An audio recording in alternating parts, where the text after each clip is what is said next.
evening. Welcome to Deep in the Plus. I'm your host, Rob Whiteside, and tonight we are going to be continuing with the Lindsay Lohan Appreciation Month. If you have not already, please make sure to subscribe to WDWNT TV and also click a thumbs up or a like for this video as it helps people to find us. And tonight we've brought a master thespian with us to talk about this movie.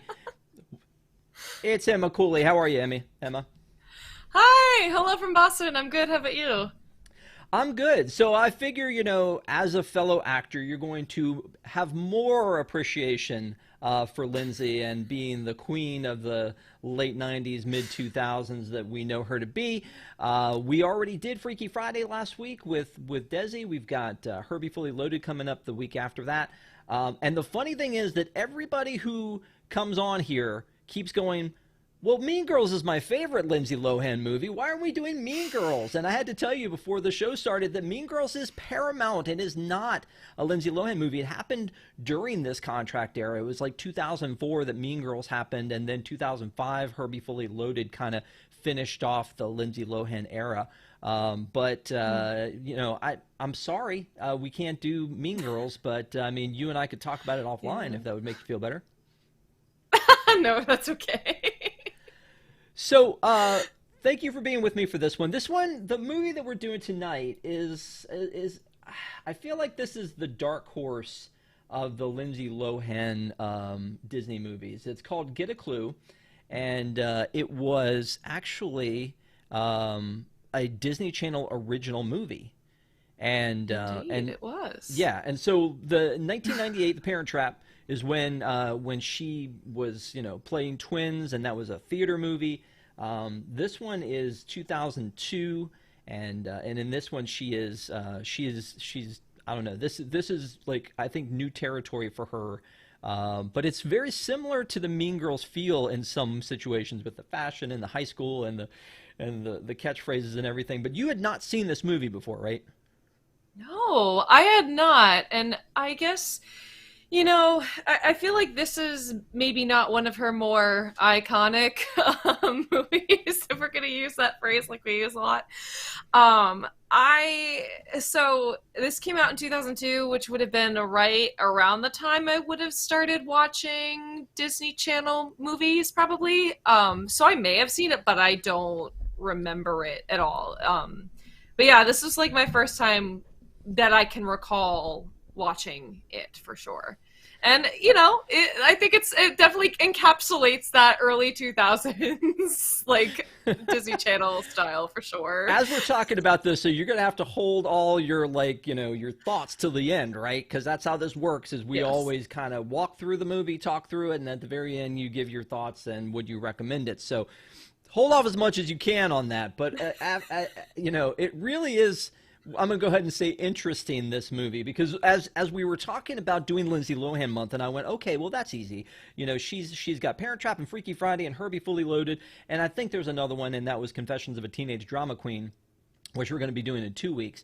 But when I was laying them all out, I was like, I forgot that there are 5 Wednesdays in August, and what's that other one going to be? And I go and look it up, and Get a Clue is on there, and I'm like, well, obviously that's the only other one we can do. There is one more movie, and again, we've talked about this in the past episode, Life Size, that she did with Tyra Banks, but that's for some reason not currently on Disney Plus, even though Life Size 2 is, and our only rule really is it's got to be on Disney Plus. So that left us with Get a Clue, which is kind of cool because I hadn't seen it either. So I sat down with this one. It was rated TVG. Again, it was for a Disney Channel original movie. So it's got a little bit more low budget. There aren't a bunch of stars in it. And it's got about an hour, 23-minute runtime. So it's a pretty short movie, all things considered. And I even wonder if it may have run like a 90-minute movie. A lot of times DCOMs will run for 2 hours minus commercials, etc. This may have run only for like an hour and a half because of how encapsulated it is. But they try to cram a lot into this movie, don't they? Yeah, like that's the one thing I will say. They jump into her being a reporter right from the get-go. Like I had to take it. I was like, wait a minute, what? We're just jumping right into the plot already? Okay, sure. And it actually took me a second to realize I was like, oh yeah, it's a Disney Channel movie, so of course they like there's only so much time for exposition, you know, you got to cut down what you can. But yeah, I did think it was a really weird, like jarring start. Like we didn't really get to know the character at all. It was just like, okay, she's a gossip columnist. Great. Awesome. Yeah, you talk about exposition. There's a lot of it. We really are kind of flowing through this pretty quickly. When the credits open up, we're seeing New York. And the interesting thing about when you see New York is New York always looks the same, but then there are always these little things about New York that are really telling that show you the time period you're in. Allison and I did a review of Enchanted a couple weeks ago, and in there, one of the things we kind of did was freeze frame Times Square and look around at all of the plays that were on at that time, and there were a ton of them. In this one, you don't really get that insight into Times Square, but I did freeze frame in the intro to be able to see that there was a JVC sign, which JVC was a big deal with like VHS tapes and Right. early camcorders. And then you also had an all-star sports cafe, which was this fledgling sports. It was like a Hard Rock or a Planet Hollywood, and they were around from time to time. There obviously was one in New York, but then I don't believe they exist anymore. But again, looking at that as like a little freeze frame in time in New York. I always think that's interesting. But it opens up with the Statue of Liberty, takes us in, and the exposition is really in the camera work to say, look, it's New York. It's Upper East Side. Here's this very nice apartment building, and then we go inside, and we kind of like get strewn across. Lexy is the character's name, her room, and we see all the stuff laying everywhere, and we see that there's some quirkiness and some high end stuff, and so we know, okay, she's got a little bit of money. She's a teenager. She's a little sloppy, but she's all about fashion too. So I don't know. Was this like a look back into Emma's young life when you were seeing all this? No, oh my god. I'm glad I don't have any photo evidence of this, but let me tell you, I did not have any fashion sense as a kid at all. Like I was a very late bloomer when it came to that. So no, not at all. But I will say, as far as like the like loud patterns and some of those quirky things, I can relate to as an early 2000s kid for sure. Well, and one of the things that they do immediately when Lexi wakes up is she calls her friend Jen, and they share each other's outfits on their on Skype. I'm going to assume something similar to Skype, because probably in 2002 they didn't have access to FaceTime. But they show each other outfits, and the first outfit that her friend Jen, played by Brenda Song from The Sweet Life of Zack and Cody, she shows her this first outfit, and she's like, no, I don't think so. And I'm thinking, this poor girl owns this outfit. She thinks it's nice. And you're just going, nah, toss that one away. That one's nasty. I'm glad I didn't have to deal with this. But the first thing is when she gets up is she puts on this like headset, which is connected to her landline phone in the room, so that she and her friend Jen, it's almost like somewhere in between having cell phones and then like cans and string, in old movies. So it's just they get up and they're talking to each other and having these conversations about fashion and what they're going to wear. So to that point, they're trying to, I think, establish her as being a little shallow. Yeah? Oh, for sure. Yeah, okay. Absolutely. And that was like, honestly, that's, I just talking about my thoughts, that was the one thing that kind of made her unlikable as a character for me from the get-go. Like she didn't win me over with the start of the film, but also I get it that they had to establish that she was into fashion for the advice column, gossip column, whatever you want to call it. Yeah. Well, and then... And also it's like, what kid had like video chat abilities in the early 2000s? Because I simply did not know that was a thing. But Dad's got that anyway, reporter money. Hey, and I'm not using this as a trivia question in any way, shape, or form. We will get to that later. I just don't understand. Do we know what Mom does? Like, Dad is a reporter for the New York Times. What does Mom do? I have no idea. Okay. Something that has to do with travel, and that is it. Well, if you're with us in the chat, thank you for being here. Stephen, David, Lauren, BC fan, Disney Parks 2017 and SeaWorld. If y'all know, let us know, because I missed that. I don't know what Mom does. I did too. But I do know that that Dad is a reporter for the New York Times, and he makes that pretty clear that that's like his thing. So obviously, Lexy wants to rise and be part of that, you know, and be a good reporter like Dad. So I think it usually falls into the vein of either you definitely don't want to follow in Dad's footsteps, or you definitely do. In this particular case, she wants to be like Dad. But we see them sitting around the table, and again, in visual exposition, we're learning a lot here. We're learning that her sister's a little extra. She's wearing these like spy glasses to the breakfast table. Dad is getting ready to head out to work. Mom is like very disconnected from everything because she's got something busy going on. And then Gilda, who is, I guess, their maid, is there. And so now we've established, okay, she got money. Yeah, she can, you know, or at least Mom and Dad do. So I assume Mom does something relevant to making a dollar. Something. But during this time, this is weird to me. During this time, she finds out that an article she submitted to her dad's rival newspaper just happened to get printed. I feel like there's got to be a process for that. That maybe they've got to alert you to the fact that they're going to use your article. It just seems like it caught her by surprise that her article was published in a national publication. And here's the other part that I don't quite understand. Maybe it's not national, maybe it's just New York. But why would it matter that there was like two teachers having like a relationship that would be a big enough human interest story to run in a New York? Because New York, I don't know a ton about New York, but I'm pretty sure they've got more interesting things than a relationship between two teachers. Oh, for sure. I was like, okay, I guess they had to. Like the only way I could justify that was like, okay, she's in school, she's writing for the school paper.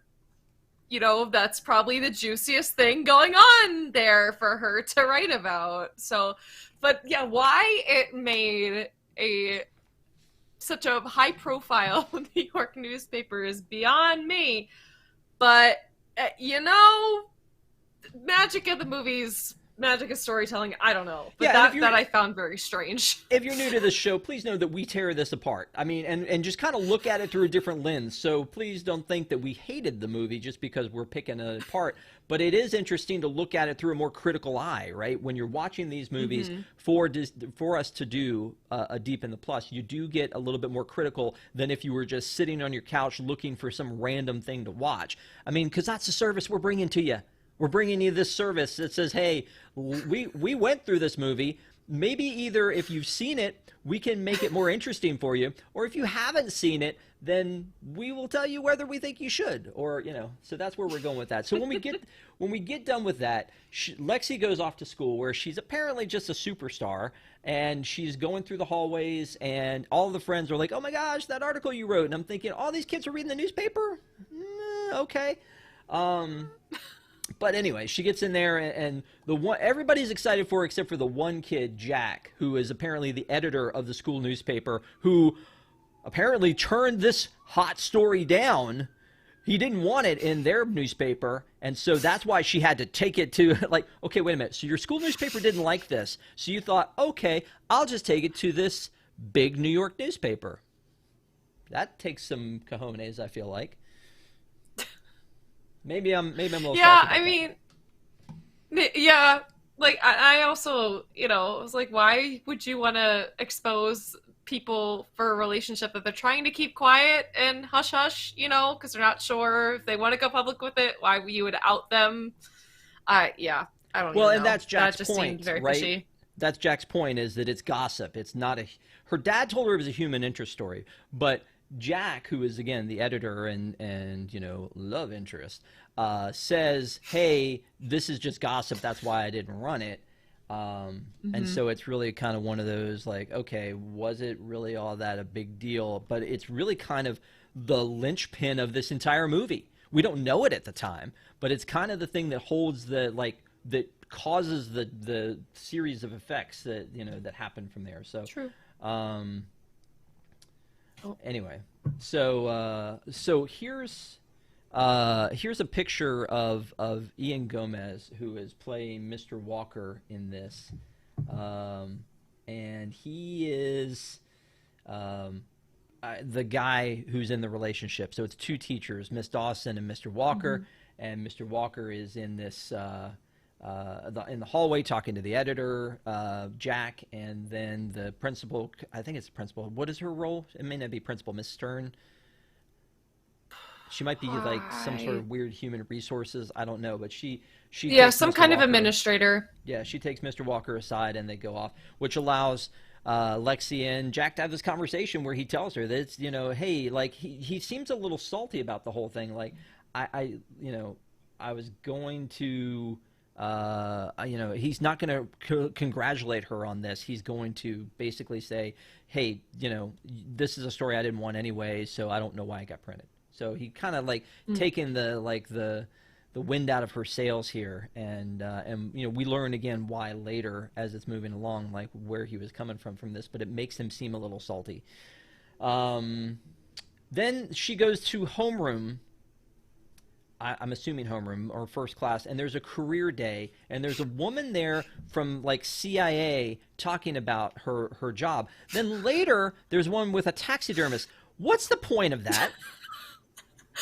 Honestly, I thought it was just like that whole Disney Channel trope where they just try to make fun of adults a little bit. Like, I just use it as some kind of comic relief because at least the CIA agent, starts out really positive and then like starts to talk about how lonely her job actually is, which was weird.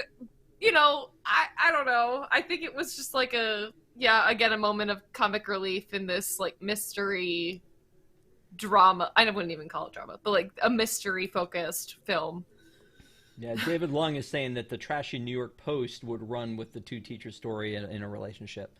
I've seen stories like that happen before, I guess. That does make sense, but it just seems like, oh, okay, well, you're not going to do this in our little school newspaper, but we'll run it in this big time paper. So the teacher, Miss Dawson, who is the other side of this torrid affair, is the one who's sitting here, and then this is the career day CIA woman who has been in the CIA for 10 years and talks about all of a sudden, to your point, how lonely it is and that she doesn't get like to see her cats or something like that. I kind of tuned out on it, but I thought it might come back as something important.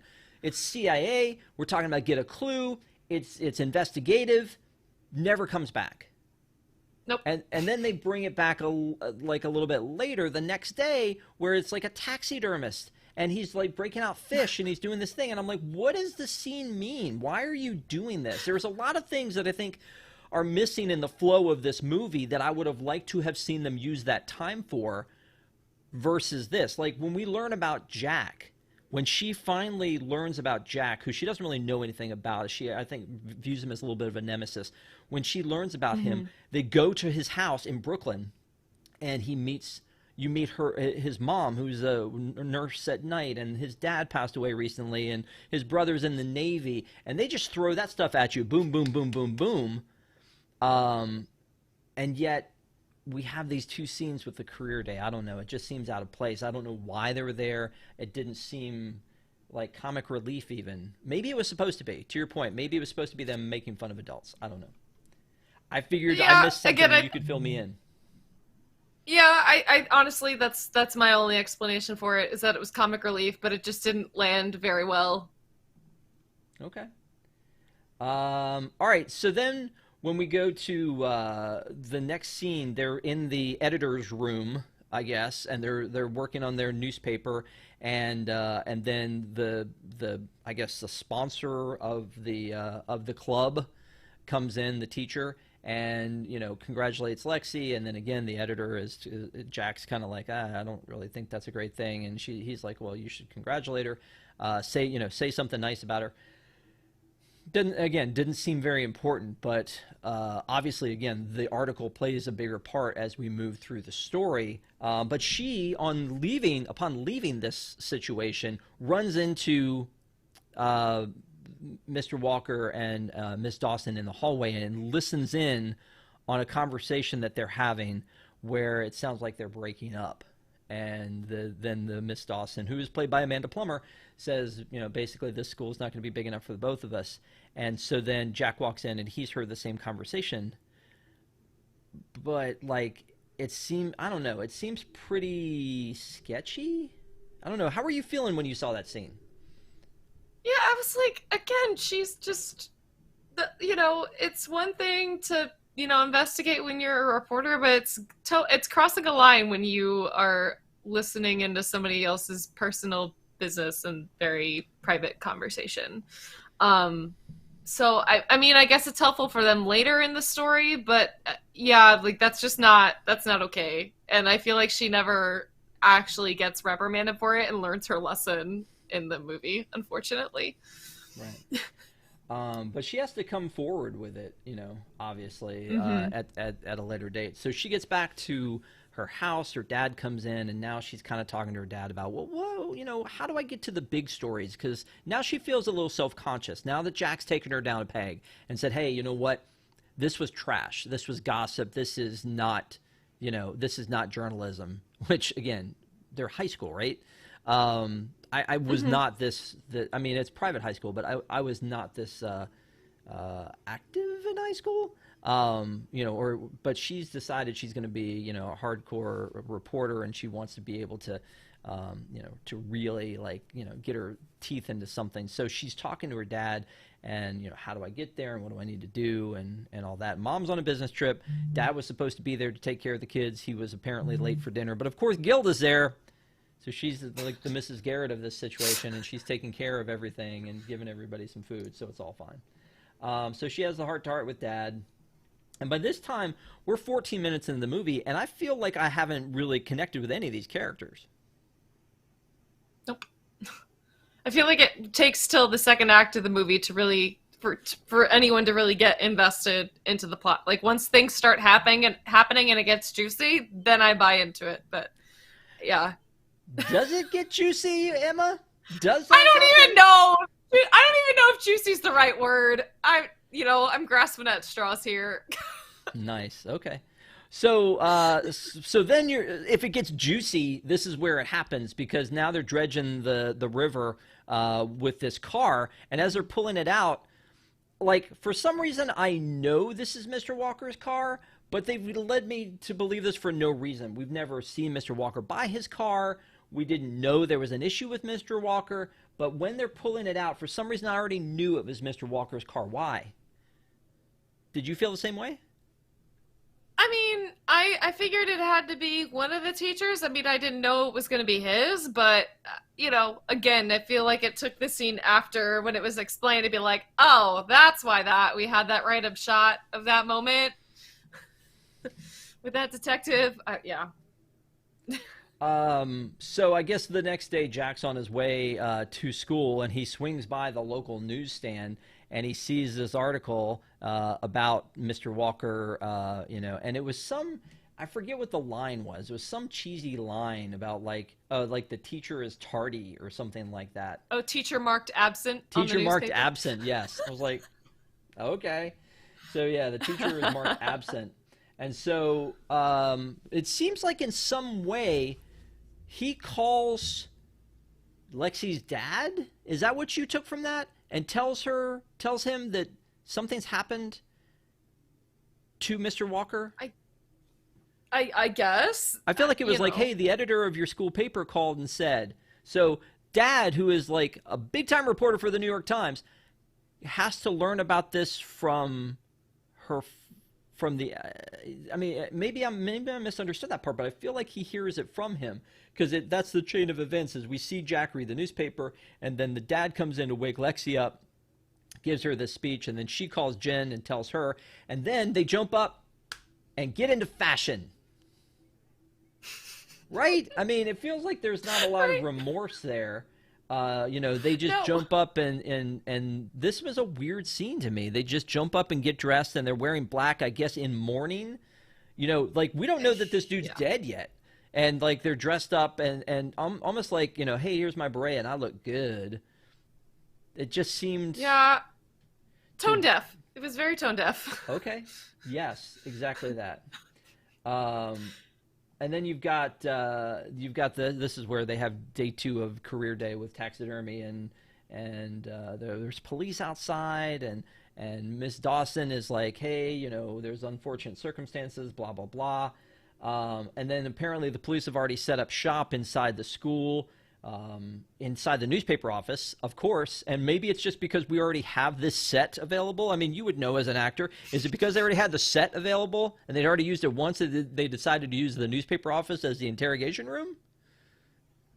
I mean, I guess. I mean, I would, yeah, that would make sense. That, or I guess that room. I mean, that makes sense, right? You know, if you're just gonna go to a classroom that isn't being used at the time, yeah, Yep. that tracks. That didn't throw me off or anything. So it's starting to move a little bit faster. I guess they've come to the school. They're starting to interrogate people. They look to Lexy because she's written this article about what do you know about the disappearance of Mr. Walker.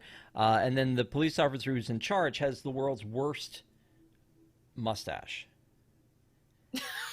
Yeah, Right? it's pretty bad. Well, I It's thought pretty bad. I thought they just. I mean, if you watch like Murder on the Orient Express with I'm forgetting his name, but the director.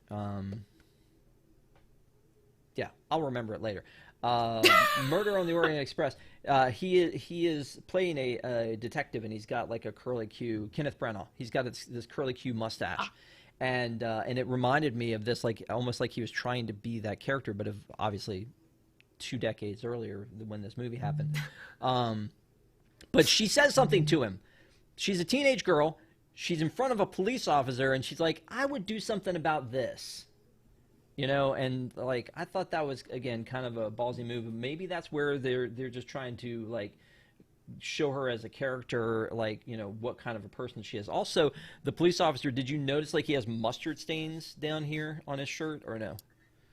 I did not On his notice jacket. that. So on his jacket, you can see like it's on his shirt too, like it's on his collar and it's on his shirt, but it's also on his jacket right there. So I don't know what they Yeah, were I see trying to that. say, except for the fact that then later on we meet another detective who is very sharply dressed. Maybe they were trying to do a like a compare and contrast that detectives don't make a lot of money and therefore this guy would be kind of like shabby and the other guy being all dressy was going to be a red flag.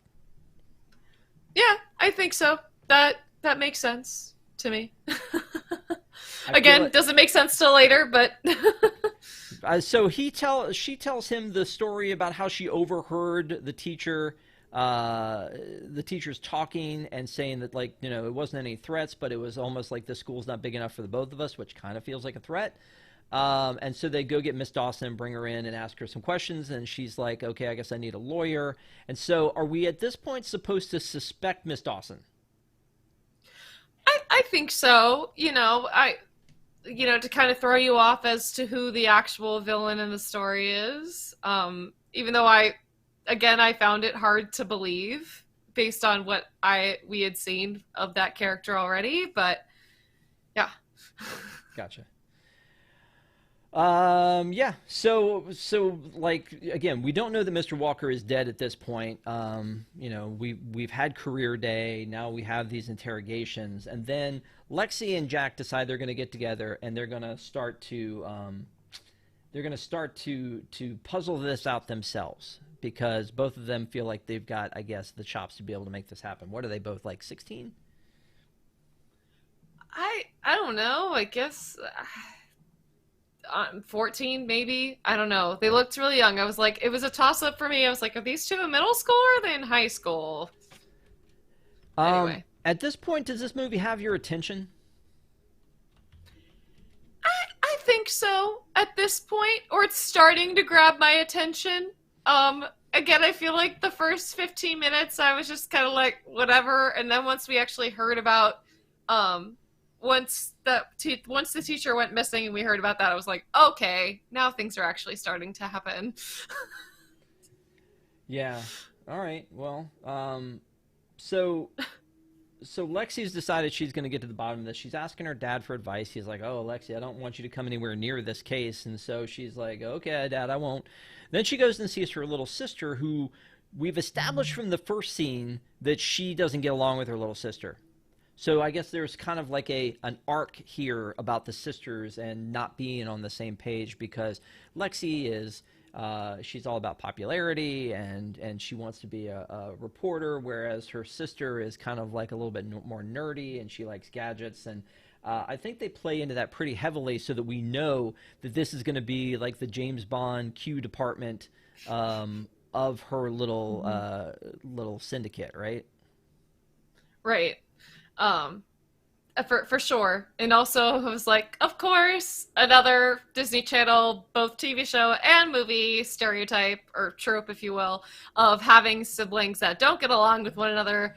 One of them being, the nerdy one being the one who's annoying, which I feel like would not be the case now because nerd is mainstream, but definitely early 2000s it was not. Now this is a very Disney Channel-ish, or at least Disney scene to me, or maybe it's of the time, where the camera's kind of crooked. You're kind of seeing like this, and the sister is almost in a shadow of like light coming up from below her. Almost like this is how I feel like every science scene was in any Disney Channel TV show or movie. Yeah, I feel like a lot of Sky High is like that as well. There you go. Sky High, perfect example. Yeah. Yeah. But that makes a lot of sense. So she's coming to her sister because she knows she's got spy gear and maybe she can figure something out from her to help her in her case. And the spy gear is awful. Like, it's not bleeding edge by any stretch of the imagination. Even for 2002, I don't think it is. It was a little cheeseball, I thought. Yes. But that was like the thing. That's the thing when we were kids. I remember there were all these toy ads for like these like cheesy like laser things that you could set up in a room, like as in like your own tripwire or something. And it kind of looked like that. It was very cheesy, plastic, battery operated, didn't work very well, but especially with like Spy Kids, all those movies, and Inspector Gadget, like that was the thing when I was a kid. Well, so she directs her to her favorite spy gear shop. And so Lexy takes off and meets up with Jack, and they go to the spy gear shop. And so here they are in the spy gear shop. Again, it's kind of a little bit lame, some of the stuff. But one of the things I noticed was there's this sign up in the corner for this store. And I'm wondering, by the way, if they just like moved into a Radio Shack for the day and put up little signs the way that the walls are. But they go in, and it says the quarter shop helping you get a clue. Do you see that in the little text there? Yep. Get a clue. Hey, I mean, it's the titular line from the movie. It's right there, folks. Get a clue. But no, it actually gets said later by Brenda Song when they're in their shopping. They decide to go shopping. I guess because that's their like, I don't know, that's their therapy. But Jennifer, played by Brenda Song, has met up with Gabe, and the two of them have come into the spy shop, somehow found them. Without any spy gear, they found them. And they come in, and she's like, "What are you doing here?" And they're like, "Well, we're going to help solve this case." And then she and Jack are both like, "I don't think so. Let's do a dance-off." They don't do that. So when they go in and they talk to them, they decide they're gonna come up with a plan of we're gonna split up and we're gonna go and figure this out. So they go to her house to plan all this out. And when they're in their house, now you're getting the vibe from Jack that maybe he's not as well off as the rest of them are, because he's looking around this place and he's like, "Man, this is fancy," and he's almost doing it too much, like, kind of just like taking it all in, like, it's like, act like you've been there, Jack. But they get there and they're trying to plot it all, and so then they decide they're going to break off, and two of them are going to go find out what's going on in Mr. Walker's house, and two of them are going to go find out what's going on with Miss Dawson, and then she's going to call a car service. And he's like, "What, you too good for the subway? I bet you've never been on the subway." Which, it was like they were making a big deal about that, and then they didn't, which goes back to the whole thing where I'm like, it's 30 minutes into this movie, and I still don't know that we've connected with these characters or that they've really shown us who they are. Mm-hmm. Yeah, I still do not like Lexy still at this point. And like me, I take public transportation all the time when I'm here in Boston. So I'm like, the subway, the T's not a big deal. Like what? But it is a thing. I know, there are some people in New York, they have enough money that they don't have to take the subway system.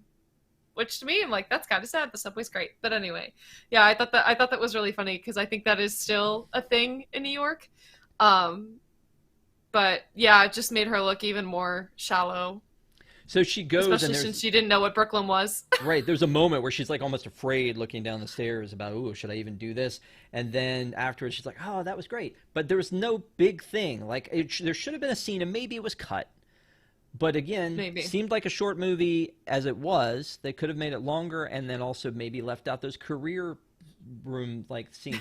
I would have liked to have seen a scene of her trying to deal with getting through the subway. If it was that big a deal that we had to, like, give her this princess complex about about being in the subway, I think there should have been a subway scene where either she doesn't know how to go through the turnstile or get a pass or whatever. There should have been something else, I feel like, about this. But that's just one thing. Here, while I'm nitpicking, let's talk about the other crew who went over.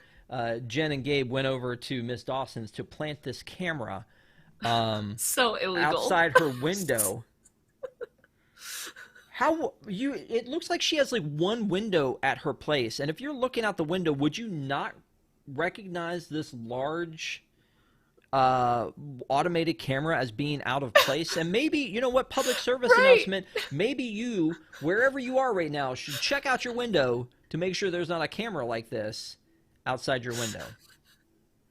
Yeah, the best part is he tries to hide it with the plant, and the plant barely covers up any of it at all. It's so bad it's comical. Yeah. Not to mention illegal. And they go back to his place, and it's not controlled by computer, but it's controlled by remote control. And as a remote control, the camera's jiggling like this, and it's just like, would she not? I don't know. Again, suspension Right, of and wouldn't it disbelief, not right? break? I guess, yeah, suspension of disbelief. So now Gabe and Jen are at Gabe's place, and with the remote and the computer, and they're surveilling. That's like they're on surveillance mode. So that's what they're doing now. They were going to watch Miss Dawson, who apparently then is like, she does some kind of a fitness video, and then for a while there's really not much for them to see. Meanwhile, Jack and Lexy go to, I guess, Mr. Walker's house, and that's what they were doing on the subway, because apparently Jack's been there before, because Mr. Walker gave him his old computer, which again putting Jack into a situation of maybe he doesn't have as much money as Lexy and her family do. Yeah. So then we're learning a little bit more about Mr. Walker, because they go into his place, but the door is already open. She also So sort of breaking and entering. right. On the way there, she sees a homeless man, wearing Mr. Walker's coat. Again, a storyline that doesn't really pay off. I mean, it kind of does, doesn't. but it makes no sense whatsoever. I mean, that storyline, and again, I feel like, folks, if you're watching this, you've either seen this movie and you're going for this ride along with us, or you're like, Rob, I'm never going to watch this movie. Let's hear what you have to say about it. So either way, why ever you're here, thank you for being here. We appreciate it. We hope we're making it entertaining for you. And then please make sure to give us a thumbs up, tell a friend, subscribe to WDWNT TV. We would appreciate it. There'll be lots more Lindsay Lohan coming up in the next couple weeks, but this is I think key. This is the linchpin right here. This is, you guys tuned in for a good night. So there's a lot of that, like, I don't get why it happens or what's happening. So can you explain it to me?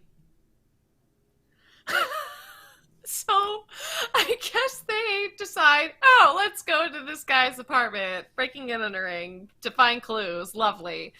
And so I guess who we don't know is the bad guy yet, but the guy that we find out is who's actually behind all this is disguised as a different detective that we see from the first from when the car is being pulled out of the water, and from when Lexy is being asked questions. Yeah, so I guess he's also there for the same reason, trying to figure out where he's hiding. Um, yeah, bad things. I honestly think I think they see that the other guy is a police officer and this guy is maybe a private detective, or maybe they thought he was actually a police officer because he does have a badge. Right. A fake badge. Yeah. So, all I know about this dude is that he's the guy from Mr. Shetfield from The Nanny. Ah. Right? Yeah, I wouldn't know. I've never seen The Nanny. What? How is I that know. possible? I don't know. I'm sorry. Yeah. All right. Well, so so the way that it works is they're looking through the apartment. They shouldn't be there, but the door was open, and they go through looking for things. And when they go through, they find a suitcase or a briefcase that has the letters NP on it. Oh, we've got a clue now. We've got the letters NP.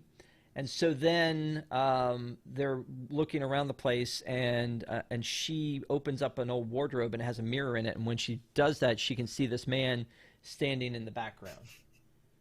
So, Yep. that's the guy who played Mr. Shetfield in The Nanny. And so he's telling them he is a private investigator, but I guess a detective. Sorry, a detective.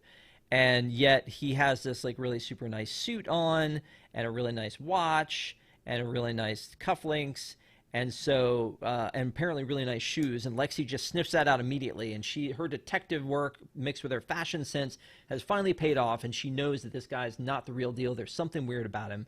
But then they kind of cross-reference him with some weird database. He's like, let's look it up in the database. I don't know how they have access to this database. But when they look it up, they find out that there is a detective by that name. And so maybe his story checks out. Mina723 says The Nanny is such a good show. So there you go. You should Okay. clearly be watching The Nanny. Clearly, I should. So during this part, now we have all of these different pieces. We've got the briefcase that has the NP on it. We've got Mrs. Dawson. Miss Dawson. They've seen the editors, whatever the dude's name who oversees the newspaper. He sneaks into her apartment with flowers. They're confused about that, and then all of a sudden, this guy shows up, and he's clearly not who he says he is. But then there's that jacket, that coat that she saw running by that could only be Mr. Walker's coat. That storyline goes to a screeching halt at the very end in this cacophony of like loose ends being tied up at the end that is just so confusing. And it's like, you didn't have enough runway to land this plane. You didn't have enough story to tell this complicated ending. I'm getting fired up. Yeah, it makes no sense, Rob. It really, I'm like, we could have just cut this out, made the ending, that whole pacing a lot better, a lot shorter. Would have been great. By the way, I would like to take notice of the fact that Jack is wearing this green jacket with a navy t-shirt, right? Yes. She changes clothes like 90 times in this show. I feel like, is always wearing the same thing. And maybe that speaks to the whole money thing. I don't know. So they go back to his apartment, his townhouse in Brooklyn. And she's like, you live in Brooklyn? He's like, yeah, I don't like to make a big deal about it because everybody else is rich and I'm there on scholarship. So through exposition, which we talked about earlier, they cram everything we need to know about Jack in about what, 120 seconds? And we find out about his brother who's in the Navy. And so she sees the picture, I think, on the wall. But is this not like the same day? Like his hair looks basically the same. Yeah, that's the same outfit. He's wearing the t-shirt and he's wearing the green jacket. I feel like I don't know. It would have made more sense for the brother to have a Navy shirt on because he was going into the Navy or is in the Navy. But that's just me. Yeah. But yeah, that's the same costume. This is a weird thing I'll do when I'm watching a movie is if there are pictures on the wall, like Modern Family, if you go and you watch Modern Family and that stair that Phil trips on every time he's going up the stairs, there are pictures on the wall. I always wonder to myself, are these things they photoshopped? Or did they go find these images from like their families when they were little? Like, are they using actual photos, or did they age them? So I always find I would pay a lot of attention to pictures that are on the wall when this is happening. But I saw that, I was like, that's the same shirt and the same jacket. It feels like it was like the same. Like maybe this is the director or something. I don't even know. And they're just like, hey, let's take this shot real quick and put it in there. David Long says they spent the whole wardrobe budget on Lindsay's outfit. Probably. Yeah, that's probably exactly what happened, because she has so many different outfits in this thing, plus the ones that she doesn't wear that she just shows to her friend to be judged. So and the ones that she just tries on in the store. Right. And doesn't wear for the rest of the film either. Yeah. So when they're in that store is when Brenda Song says the words "get a clue," because it was geared more towards her saying, hey, you guys have some chemistry. You need to get a clue. And so like it's on the sign and it's here. Again, little weird thing I was paying attention to. So speaking of things you pay attention to, Emma, how much attention did you pay to this movie? Because I've got some trivia questions for you. I guess we'll find out. All right, the detective with the mustache who brings the car out of the water and interrogates them in the newspaper room. What is that detective's name? Detective what? I don't know. Okay. It's not Gold. No, that Gold something. That was the teacher. Goldblum was the teacher. Yeah, he was the teacher making the moves on Miss Dawson, and then Miss Stern was the HR or the administrator we were talking about. But it's Detective Potter. Which I thought was interesting. Can you name for me the high school, the very fancy high school that they go to? What is the name of this high school? Is it Millington? It is Millington. What's the name of the newspaper? Okay. Well, the Daily Examiner is the newspaper but I don't remember the school newspaper. The Millington Bugle. But I was going to ask you the name of because I left it out purposely when we were talking about the New York Times and this other rag. I left it out purposely, and it is the Daily Examiner. So that was a question I was going to ask. So we'll go ahead and give you credit for that one. Awesome. When Lexy wakes up, when we've panned across the room and we get to Lexy, she's wearing an eye mask. What does it say on her eye mask? It says best friend, which makes no sense because we don't see the other one that should match that. But you knew it. God bless you. There you go. Yes. When they found Mr. Walker's car and they pulled it out of the river, what river did they pull it out of? The Hudson? The East River. Oh, East River. Okay. Mr. Walker, his name we find is actually Nicholas Petrosin. But what is Mr. Walker's first name? You should know that. Orlando. There you go. And I remember that because I just did As You Like It, so that stuck. Oh, I thought it had something to do with that theme park down in Orlando. Well, that too, because I'm also going there in a couple weeks. But anyway. Okay. So one last one, which I don't think you'll get, but I'm going to go ahead and throw it out here anyway, because you've done really well here. You got a bunch of them. Thank you. Better than I have done in the past, I will say. Jack's house. What's the address, the number on Jack's house? Oh, I don't know. 22? It's 347. 22 was a valid guess, though. A valid guess. So, anyway. So, thanks for playing along. And again, if you have not already and you're watching this, please make sure to like this video and subscribe to WDWNT TV. And if you're one of our WIGS members, thank you for being with us tonight. We love our WIGS, the WDWNT Interglobe Society. If you want to find out more about that and how you can get great post shows and other fun things, you can go to patreon.com/WDWNT. All right, so now the movie is kind of ramping up. I mean, we're about through 2/3 through. I don't think it's divided into acts. There's a lot of movies that we Yeah. talk about as like first, second, third act. I don't feel like this one has that trajectory. Do you? I mean, I guess like Act 1 is the weird exposition 15 minutes, 14, 15 minutes, and then the rest of it is kind of one long weird Act 2, Yeah. Okay. if that makes sense. Sure. So we go back, and we were in Jake's. Is it Jake or Jack? I forget his name already. Jack. Jack. We're in Jack's house. He's got that old computer, which she makes fun of because it came from Mr. Walker. He uses that to look up, the detective to see if he was legit. They do find something that matches, and then he finds out he's got an email, and they're all shocked. He's got an email. Oh my gosh, he's got an email. And so in going through, they see that it was actually a letter of recommendation to continue Jack's scholarship from Mr. Walker. And then they're like, wow, well, this was sent days ago, but, why would it show up now? And so on and so forth. And for some reason, they decide to look at the ownership of the computer, and they find out that it belongs to Nicholas Petrosin. And they're like, oh, Mr. Walker is Nicholas Petrosin. So they go to back to Lexy's house, where I guess the internet's better or her computer's better. And then while they're there, they try to figure out if they can dig deeper into Nicholas Petrosin. They find out that he had stolen and embezzled a bunch of money from Arizona, $10 million.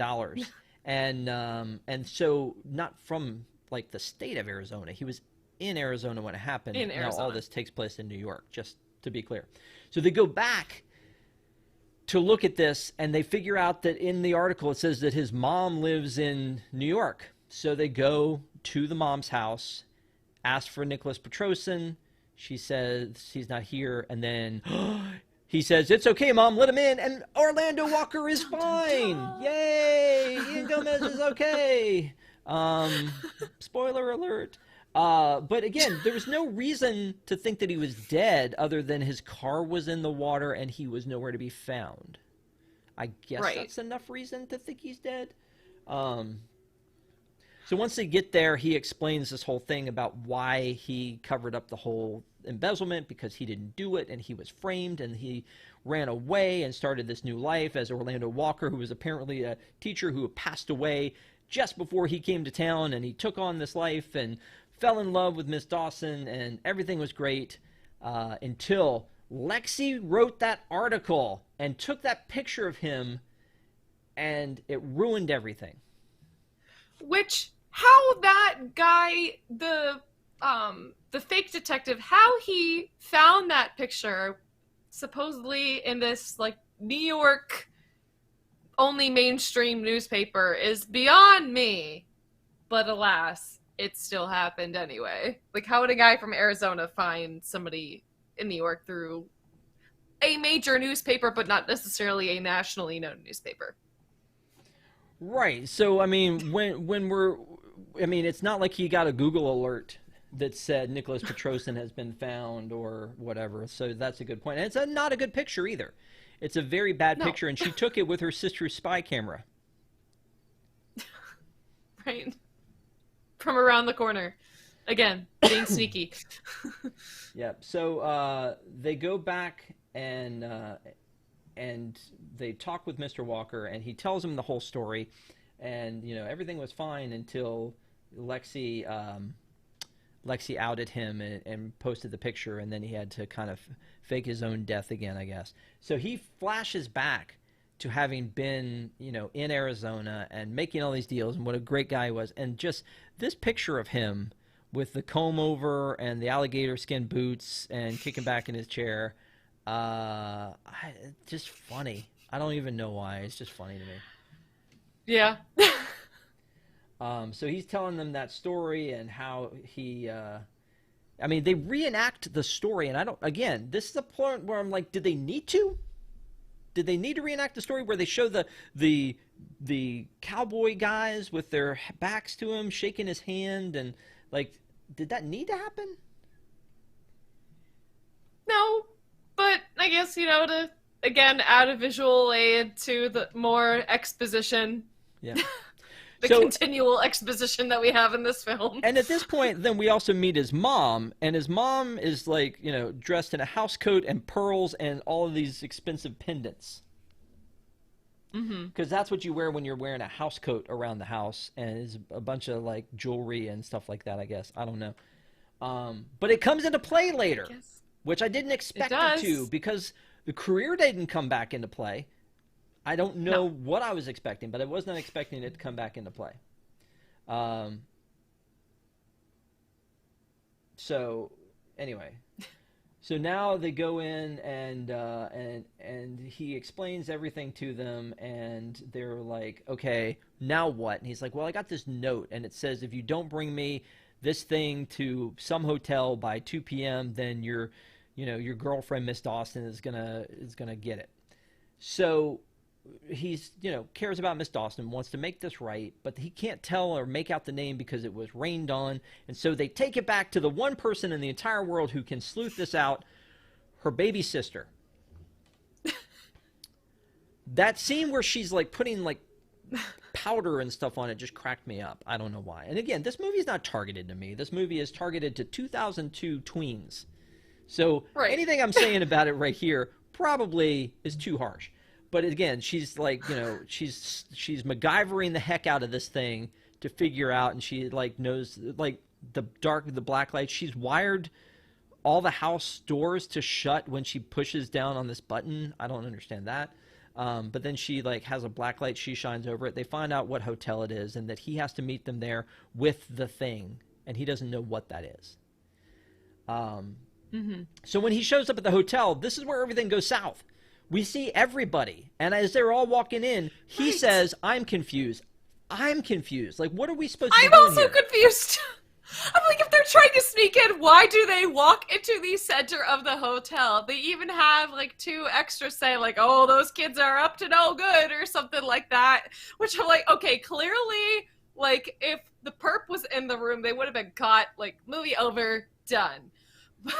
Right. And like then when they go to hide, they're not hiding themselves very well at all, which is also so bad it's comical to me. Are you saying that this crew doesn't blend in? No, that's the thing. I'm like, if you're gonna like dress to disguise yourselves, it's not a fashionable thing. Like you want to stay well hidden. You want to blend in, not stand out. Yeah, not look like you're walking right out of the Matrix. Right. Okay. Yeah. So, but then they get all this detective like spy gear from her sister, which includes all these headpieces, which are like this. But instead of looking like like this one, it's like they're sticking out like this, and it's just like could not be more obvious what they're doing when they're doing it. And like you said, they're standing in the middle of the room, and it's a small like room. And they're 4 of them are standing in the middle, and they're like, "Quick, hide!" What? Okay. Kind of bizarre. I was not buying it. Yep. So anyway, now we cut to Ian. I want to say Ian Gomez, but he's got 18 names at this point. Nicholas, Orlando. He's going along with this kid's plan. Like these kids are going, here's the plan, and this grown man's going, okay, we'll do that. I mean, it just seemed a little weird. Just that he does like 5,000 times. Yep, he's like, I'm in. So they're waiting to see who's going to show up, and meanwhile, Miss Stern shows up, Miss Dawson shows up, his mom shows up for some unknown reason, and everybody, and Mr. Goldblum shows up, and you're confused as to what's happening, but you knew that it was going to be Mr. Shetfield from The Nanny that was going to be the guy behind all this. And I again, hadn't seen this movie, but when he's telling the story about how his boss probably embezzled all this money and framed him for it, I put 2 and 2 together right there, right? Did you not? I didn't pick up that would have been his boss. But I guess I should have, considering that he was like the one outlier in the story. But Yeah. Well, yeah. I clearly should have picked up on it. So he sits down with him and he's like, yeah, I took the money, and he's like, but I need the thing back. And he's like, well, I can give you half, because he doesn't know what it is. And he's like, half? Why would you do that? And then something like blows the whistle on him, where he sees that everybody is around, and he decides to start running. And then there's this whole chase scene, and then he ends up getting caught in a very Disney Channel way, running into a huge cake. A cake. Or a cake being flung at him in slow motion. Yeah. Meanwhile, apparently Miss Dawson was there because she thought that she was getting a free spa treatment, and so she got like tied up in the basement, and then has all this stuff on her face. And I'm thinking, Amanda Plummer, this is where you've stooped to. This is what you're doing. She has her feet in Jello or something weird like that. Because I guess the guy put her on ice. Some weird foot spa treatments. But then we find out that and again, sorry, spoiler alert if you haven't seen this movie already, that the reason that Mom is there is because she's got this brooch that apparently she found that was where the $10 million went. Like, they bought basically a $10 million brooch so that they could smuggle the money or whatever. I don't know. That was somehow randomly dropped on the floor haphazardly at some point. Yeah. And somehow she found it. Yeah, and it was on a chair outside of his office when he lived in Arizona, and she finds it in a bag by the floor and just thinks it's like cute, and she decides to keep it. And this is like the $10 million, and what they did to hide it was to buy this expensive brooch, which I can't imagine a brooch that is $10 million, but it is whatever. So yeah, that's basically it. But they her dad shows up. He just happens to be there. I mean, everybody just happens to be there. It's kind of kooky.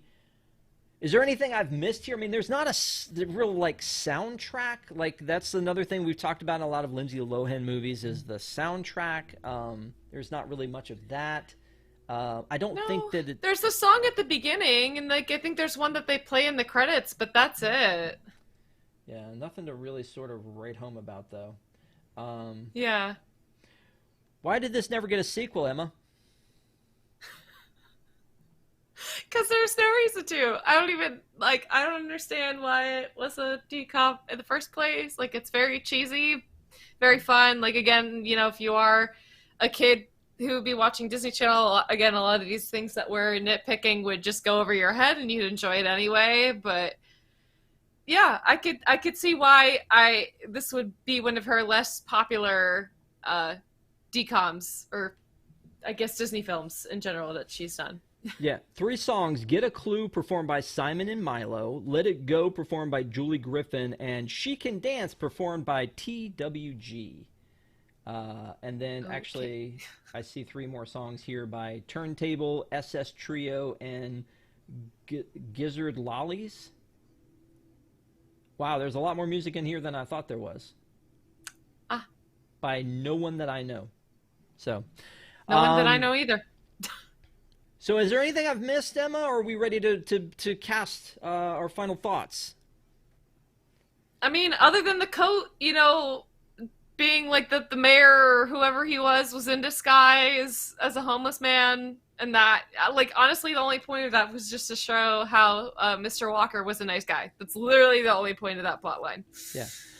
Yeah, exactly. I forgot that completely, because it didn't matter. I mean, the whole thing that the homeless guy was, it didn't matter. It was dumb, it was silly, it was stupid, and it didn't seem to make much sense. And I guess it was kind of the red herring where we're like, who is that in the jacket? And it's like, it's me, this guy you've never seen before. Ha ha.